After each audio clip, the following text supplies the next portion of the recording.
चिरां जिल्ला सान्तिपुर भिसिडिसिनि सिङाव थानाय निज्लागुरि गामियाव हा खुरखानाया गिख्रंथाव महर लागासिनो दं। बेखौ नायगिदिंफैदों 14 नं चिरांदुवार इउपिपिएल ब्लकनिफ्राय आफादगिरि बिरदाव मोसाहारि आरो नेहाथारि मुस्रि निखेल बरगयारिया। बेसोरजों लोगोसे भाइस चेयारमेन आरो ओनसोलनि हेडमेन मोनाबो नुजाथिफैदों। आंनि मुङा जयचरन बसुमतारी, निज्लागुरि फरेस्ट भिलेजनि आं हेडमेन। दा नै जोंना निज्लागुरिया बहुत 4-5 बिगायानो थांबाय आरो माइ गायखानायानो। दा बेखौ जोंहा सरकार गोदाननिफ्रायहाय जिसिपि लाबोदों खुरनो गंनै।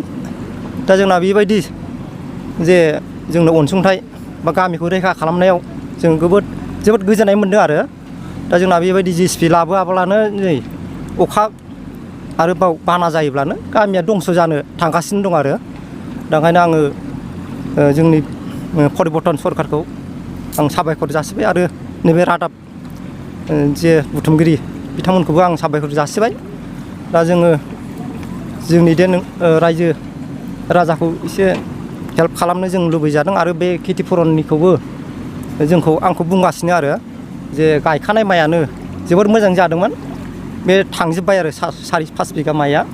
दा बाहाय आंखौ बुंबाय थादों रायजो राजा हा बिगोमाफोरा एसेब्लाबो खेथि पुरन मोननो थाखाय आरो इयुनावहाय जे गामिया रैखा जायो अराय समनि थाखाय गोजौ लेभेलनिफ्राय एसे मोजां गामिखौ प्रटेक्सननि थाखायबो आं बेखौ सरकारनि बेलायावहाय गामिनि जानानै आङो खावलायनो लुबैदों। दा जोंहा बिधाव सारबो दंफैयो, भाइस चेयारमेन दंफायो आरो ब्लकनिफ्रायबो दंफैयो आरो सान्तिपुर पार्टिनिफ्रायबो दंफैयो।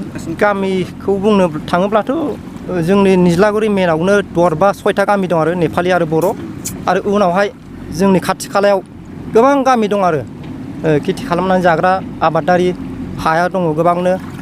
बे सेस थांजोबोमोन आरो ओरै आमलाइगुरि, बेरेन्सिगुरि, खाग्राबारि, मलानदुबि बे थांफाजोबोमोन आरो। दा ओंखायनो जोंनिखौ सिगां नैबे जायगायावहाय प्रटेक्ट होयोब्लासो बे गामिफ्रा बासायजोबगोन आरो। बेयो जोंना एसे औवानि बेब'स्था खालामग्रोनाय जादों आरो सिगां साननै जाबाय। बिनिफ्राय बे औवाया ओरैनो जास्ट टेम्परारि आरो बेखौ जोंहा सार सांग्राङानो एसे खोथा होलांनाय बायदि जोङो रायजो राजा ओंखारनानै औवानि बेब'स्था खालामनानै होफैदों आरो। ओमफ्राय दा दिनैहाय सांग्रांनि बा पार्टिनि अननायाव बिटिआरनि अननायाव दा जिसिपि गंनै दिनैहाय सोलिगासिनो आरो नै जावगासिनो दङ। दा माब्ला हागोन सानबेसेजों हागोन जोंबो बुंनो हाया। दा जिसिपि बिगोमाफोर बा ड्राइभारफ्रा बेसेबां आवगायनो हायो थाबैनो आवगायोब्ला गाहाम जागोन होननानै आं सानो। गोजोननायाथ' बे जावनायल'जों जोङो बे दैखौ होबथानो हाखाया। दा ओरैनो बे जास्ट टेम्परारिल' होननानै बुंजायो आरो दैयाथ' बेखौ जावनायजोंबो हरजोबनो हाखाया। दा ओंखायनो जोंना एकदम इयुनावहाय जेनेबा सारमोन EM बा MLA बिथांमोनाबो सारमोना फैनानैबाबो जोंनि बेखौ स्पटआव फैनानै नायफैयोब्ला गाहाम होननानै आं सानदों। बे निज्लागुरि गामियाव नायनानै नुनो मोन्दों माइ गायग्रा 5 बिगासो हाया खुरखानानै सिलिंखार खालामनो थांगासिनो। बेखौ नुनानै माखासे इउपिपिएलनि दैदेनगिरिफ्रा बिटिसि सरकार आरो आसाम सरकारखौ खावलायबाय थादोंमोन। थिग बेबादिनो दानि बिटिसिनि गाहाय मावफुं सोद्रोमा प्रमद बर'निनो OST डक्टर सांग्रां ब्रह्मआ नायगिदिंफैनानै गंनै JCB लानानै दिनैनिफ्राय खामानिखौ मावनो बिथोन होयो। PN रादाबनि खौरां बुथुमगिरि नोंथांमोननिसिम आङो रोजा रोजा साबायखर जासिबाय। दिनैहाय जोंनि चिरां जिल्लानि सिङाव थानाय नैबे सान्तिपुर भिसिडिसिनि सिङाव थानाय जा निज्लागुरि गामियाव नैबे हा खुरखानाय बे जाथाया खोब गिख्रंथाव जानानै दङ। जोङो दिनैहाय 14 नं चिरांदुवार ब्लक कमिटि इउपिपिएलनि जानानै जों बे जायगायाव नायदिंफैदों आरो नायदिंफैनानै जों नुफैबाय बे हा खुरखानाय जिखिनि थासारि बे थासारिया खोब जोंनि थाखाय साननो गोनां जादों।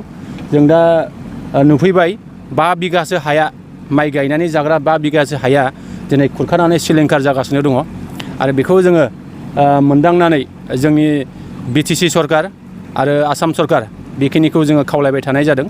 बे खावलायनाय लेखानो जोंनि बिटिसिनिनो जोंहा गाहाय मावफुं सोद्रोमा बिनिनो OSD डक्टर सांग्रां ब्रह्मआ दिनैहाय बे जायगायाव नायफैनानै बिथाङा दाख्लैहाय बे हा खुरखानाय जे थासारि बेखौ नुलांनानै बिथाङा औवानि जिखिनि टेम्परारि बेखिनि खामानिखौ बिथाङा मावहोगासिनो दङ, खामानिया सोलिगासिनो दङ आरो दिनैहाय जोङो खोब गोजोनथाव बाथ्रा जे बिथाङा नायफैनाय लेखायैनो नैबे जिखिनि हा खुरखानाय बे थासारिखौ होबथानांगौनि थाखाय दिनैहाय जावखेनायनि जे हाबाफारि बेयो सोलिगासिनो दङ। दिनै JCB गंनै बाहाय लाबोनानै दिनै खामानिया मावगासिनो दङ।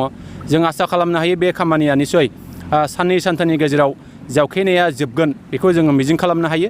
आरो बिनि गेजेरजों जों बेखौनो खावलायनो लुबैदों जे नैबे ओनसोलनि जिखिनि बानाजों जेरैबायदि गिख्रंथाव थासारि जानानै दङ आरो बे गिख्रंथाव थासारिखौ जुदि माबा मोनसे मोजां सलुसन माबा मोनसे मोजां राहा जुदि सरकार साइडनिफ्राय जुदि लानो हायोबा निसय जोंनि रायजो राजाफ्रा मावनानै जाग्रा आबादारिफ्रा निसय थांनानै थागोन बेखिनिखौ जों मिजिं खालामदों। नङाब्ला नैबे जुदि हा खुरखानायखौ जुदि होबथानो हायाबा बे निज्लागुरि गामिजों लोगोसे खोलायाव थानाय गोबां गामिफोर दङ 6टा गामिफोर दङ। बे गामिया निसय बे खुरखानायजों सिलिंखार जानो हागौ। दा बेनिखायनो जों खावलायगोन दा BTC सरकारा आसाम सरकारा बिनि सायाव थाबैनो बिनि होबथानायनि जिखिनि राहा बे राहाखौ जाहाथे खालामो बेखौ जों खावलायगोन। BTCनि गाहाय मावफुं सोद्रोमा प्रमद बर'निनो OSD डक्टर सांग्रां ब्रह्मनि बिथोन बादियैनो लावख्रिगुरि गामियाव जालांनाय माखासे दैबानाखौ गुबुनजों दानखेनाय खामानिया दिनैजों सानथामाव जाबाय। दिनैनो बे खामानिया जोबनायनि खाथियाव फैबाय होननानै बिथां 14 नं चिरांदुवार UPPL ब्लकनि आफादगिरिया फोरमायदों। आरो जोङो दिनैहाय बुंनांगोन जे जोंनिनो BTCनिनो जोंहा मानव गेदेर गाहाय मावफुं सोद्रोमा प्रमद बर' सानिनो जोंहा OSD बिथां डक्टर सांग्रां ब्रह्मआ जे दाख्लैहाय लावख्रिगुरियाव जे जानाय जिखिनि बाना आरो रिलिफ थानांनायनि जे जाथाय रैखाथि बादायाव थानांनाय जे थासारि बेखौ नायबिजिरफैनानै बिथाङा दा बे लावख्रिगुरिनि जिखिनि दैनि जिखिनि जेंना जिखिनि हा खुरखानाय बे जेंनाखौ होबथानांगौनि थाखाय बिथाङा दिनैहाय जोंनो गावनि अननायजों दिनै खामानिया सोलिगासिनो दङ। आरो जोङो निस्सय दिनै बा गाबोननि गेजेरावनो जोंनि नैबे हा जिखिनि जावगारनाय बा दै दानखेनाय बिनि खामानिया जोबगोन जों बेखौ आसा खालामनो हायो।